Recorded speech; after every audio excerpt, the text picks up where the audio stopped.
Hi everybody, I'm Joe. And I'm Mary. And we're Book Buds. Today we're doing a tag. We haven't done a tag in a while. Sorry, we've been neglecting them. We've been tagged. We just haven't gotten there. But this one, we are doing the Rock On Metal Song Book Tags. Is that it? Rock Yeah. On! And it was created by Nicole's Bookish Nook. We were tagged by Chris Reviews. Thanks, Chris. And this should be a fun tag to do. Each prompt has a song and then a question related to that song. So let's do it. All right, ready? Yep.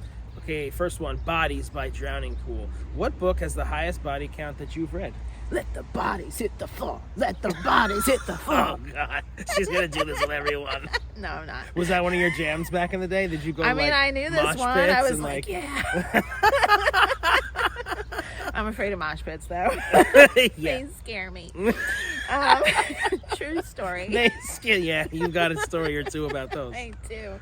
Anyway, so body count. I was trying, so many books have like wars and whatever, and there's lots of people dying. I just remember being really struck when I was reading the Mortal Instruments series by Cassandra Clare.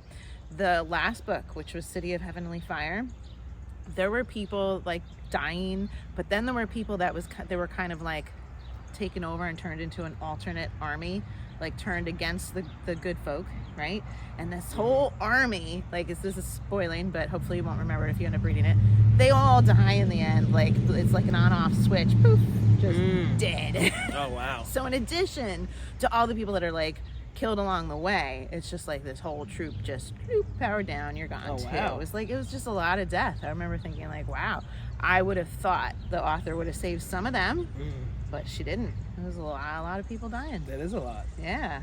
Okay. How about you? What you got for a body count? I think mine pales in comparison, but I think it's Hideaway by Dean Koontz. This guy like dies for 90 minutes, goes to hell, and like comes back and does the devil's bidding, and he like murders everybody and keeps them in an abandoned funhouse.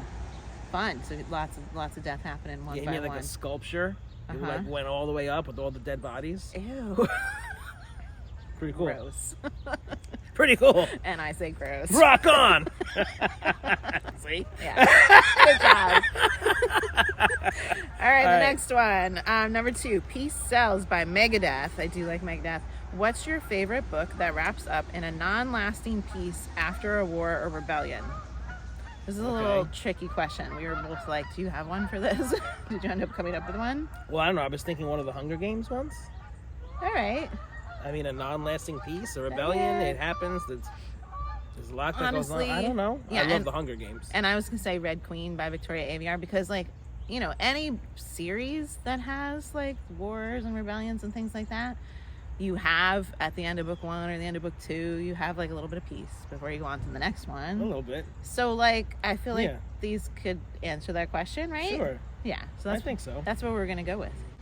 The Kids Aren't All Right by The Offspring. I love The Offspring. Pretty fly for a white guy. The most moving book you've read as a child or a teen that got you through hard times. Okay, so I can't say that books get me through hard times. I'm so sorry, guys. Like, I don't turn to a book when I'm having a bad day. Like, I would probably want a cookie.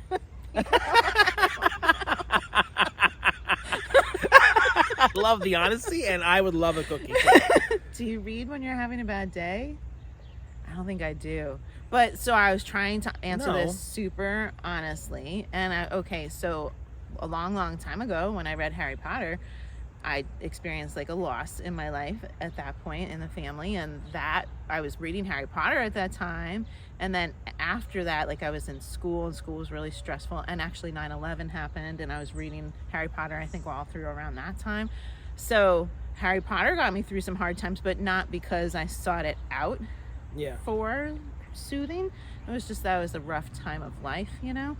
And that's what I happened to be reading because there were so many of them coming out. So, you know, it was there and was a nice escape. But I can't say that I honestly go to books if I'm feeling really bummed out. I probably just cry on somebody and talk it out and lots of tears. But like depending on the book, it could have a beautiful message, whatever the topic may be, and it, like I think it could stick with you, and maybe you can like reference it in your mind, and be like, you know, you could draw strength from it. Like, so I do have a book like that. A book that I draw some strength from is The Giver by Lois Lowry. Okay. That one, like I can identify with, and I draw some strength with that from that one. But that didn't really quite fit the question the way I was looking at it. But how about you? What did you pick? Yeah, this. I think it was talking about as a kid. I'm not sure if mine really goes, but the Boxcar Children by Gertrude Chandler Warner. I used to love the Boxcar Children, and it was like, reading it as a young person, it was kind of, sad and scary how the 4 siblings are like orphans living in a boxcar. Then they start solving mysteries. I wonder if this was like the first mystery novel that I read, and maybe that's why I like mysteries. Could be. But like, the siblings come together, and it's like, meaningful family and like take care of each other. Mm-hmm. I don't know. Sounds good. All right. Next question. I like this song, Runaway Train by Soul Asylum. Does everybody know that song? If you don't, you should know this song. We both love this song. Yes, I love this one. Okay, so the question that goes along with the song is your favorite or least favorite book that deals with running away or leaving a bad home. Okay, I got Runaway by Harlan Coben. So what would you do if your daughter just ran away from home? I would die. And then you saw her one day in New York City. Clearly, she needs help. And you try to help her, and she runs away from you and then, just tries to get away from you. But she needs help. I'd scream and cry. Right. Correct. Well, this book is about that, and it's like a thrill ride. Okay. Yeah. Wow. I haven't read too many where people have run away, so I was trying to think, I've read ones where people are orphans and they're in another person's home and things like that. But one that I landed on was Doll Bones by Holly Black. This is like a shorter book. It's less than 300 pages. And it's these kids that are coming together. They're doing they're playing, but it's like too youthful for their age. They're all growing up and they're having to kind of leave behind their old games and things that they play, but they're not ready to. And they kind of all of a sudden just launch off on this adventure. They get I forget if they get on a bus or what, but they take off. They leave home. Okay. I think there's 3 of them. And then one night they end up camping out in the library. They break in and they're sleeping on the couch. The librarian finds them. Oh, I love that. And they're going to a graveyard. Their ultimate destination, I think, was to a graveyard. And I really enjoyed their travels. It was unexpected as the reader when I was following these young kids off on this runaway adventure. It wasn't really truly their intention to run away from home and stay away from home. It was just that they had something they had to do in this graveyard, and it was fun. It was an unexpected, enjoyable read for me. That sounds like a good book. Yeah, it was cute. I expected it to be more youthful and but there were some dark, twisted things in it because it was Holly Black, so I liked it a lot. Yeah, I like the cover of that book. Yes, that was interesting. Cool. All right, next one. Everywhere by Fleetwood Mac. Do you know that song, Mary? I really don't. So out of this entire list, I was Joe, there's one song I don't know. That was the one. Fleetwood Mac. I mean, that's the most mainstream, probably. That is not my music. Bohemian Rhapsody. That's probably the most popular one. Everybody knows that one. What's the most whimsical book you've ever read? So I was kind of thinking of The Land of Stories by Chris Colfer. I love that book, Mary. It's so fun. And it's not so juvenile. I feel we thoroughly have enjoyed this at our reading adult age level. Yes. Whereas right now I'm also reading The Sisters Grimm with my son, and that one is definitely more youthful compared to The Land of Stories. They're both super cute, but The Land of Stories, oh my god, really enjoyed the adventure that's in The Land of Stories. And we have not finished the series yet. That's happening this year, though. We got to finish that. We are going to.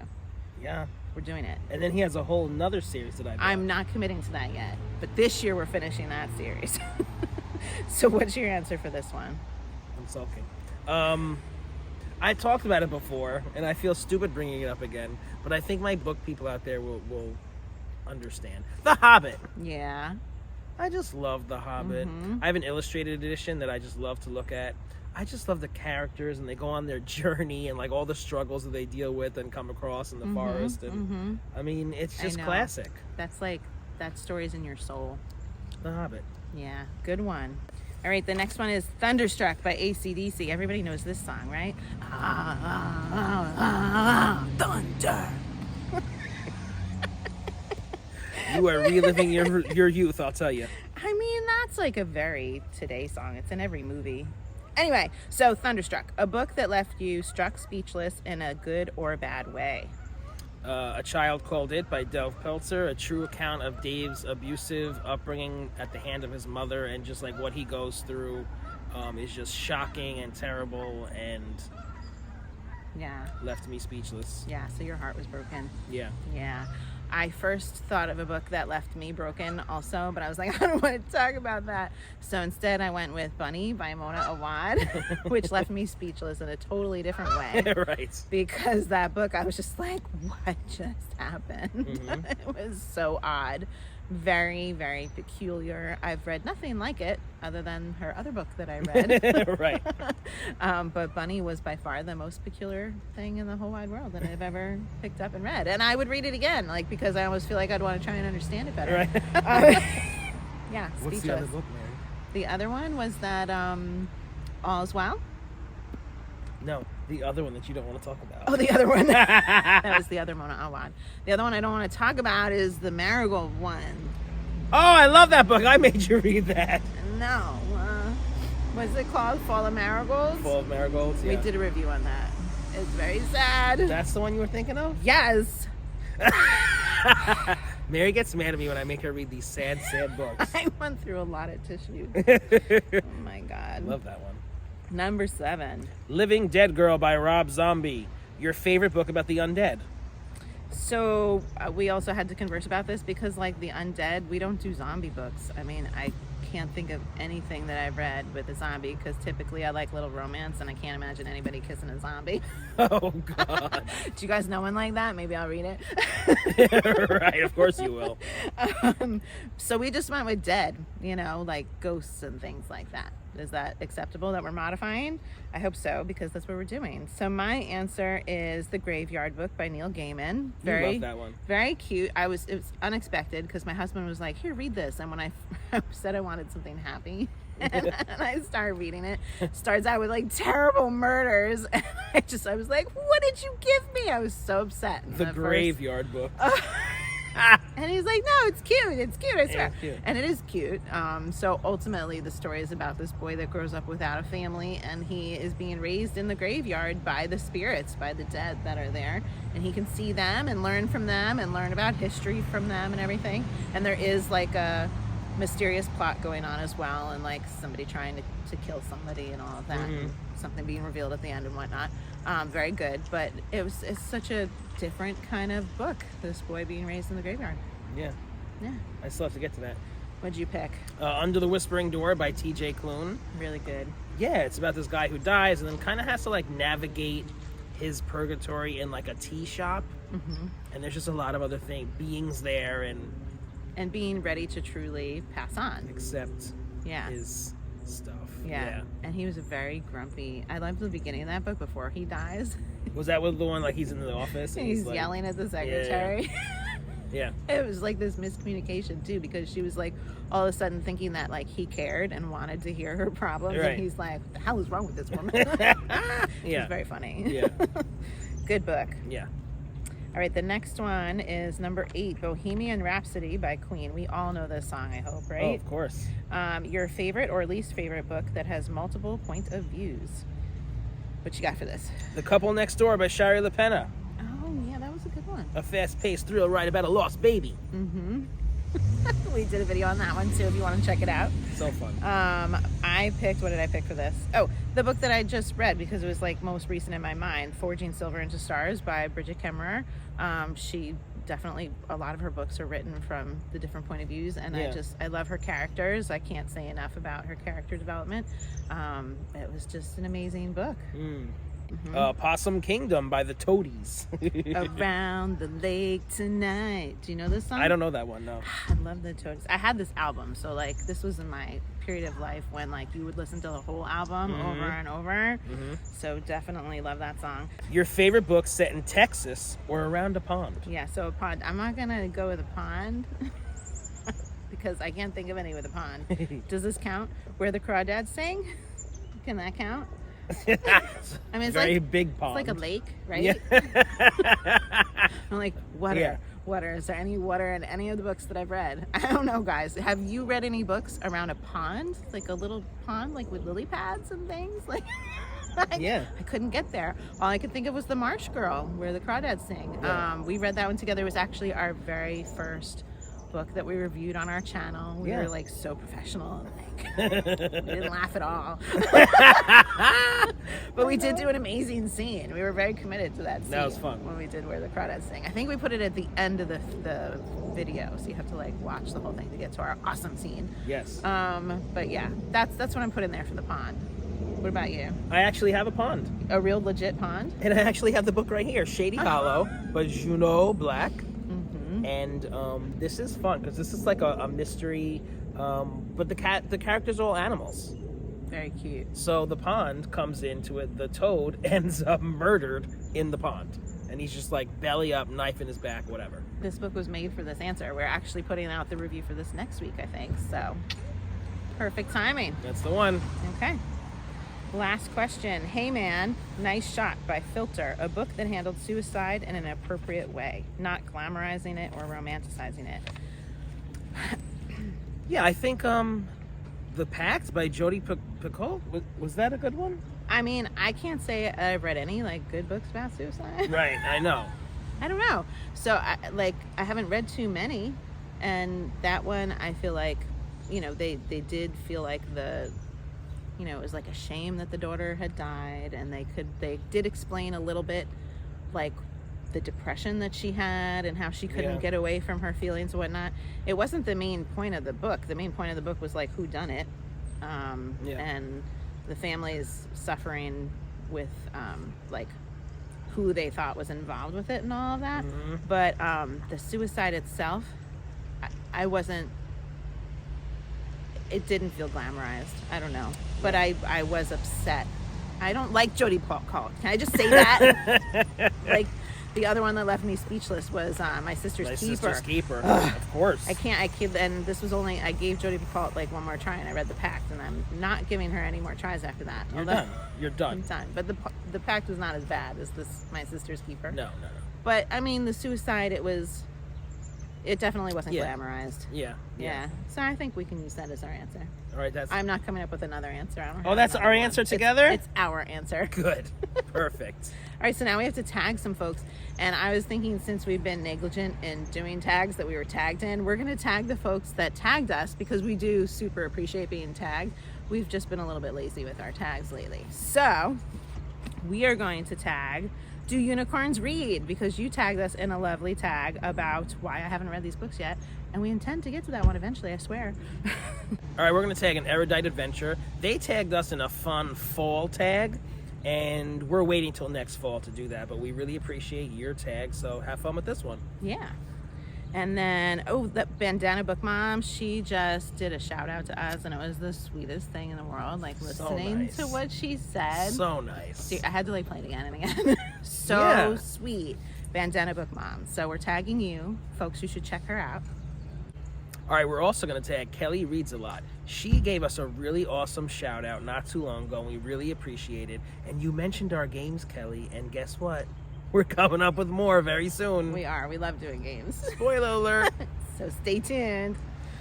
All right, guys. So let us know what you thought of this tag. If you had any answers that you want to share with us, we'd love to hear them. If you're enjoying Book Buds, give us a thumbs up. And share us with your friends. And subscribe to our channel. Book Buds! We love being tagged. It's recording? Yeah. Last time you... Did I mess something up? No, you got didn't. a call. It was... All right, relax. It wasn't me. All right. I didn't mess it up. She was so happy she remembered the real reason. I'm perfect. Yeah. I don't make mistakes. Never. Did you set the silent thing? Still laughing at how quick I was to blame you. And I was not accepting of that. Wow. That's something. No. I better look at that. You heard me stutter weird, right? You said something very funny. It was like when I did it in that book short one. My says. It But it was like okay enough to keep going. was. Right? It was perfect. It was like Ready, let's right on pose the for a border. picture.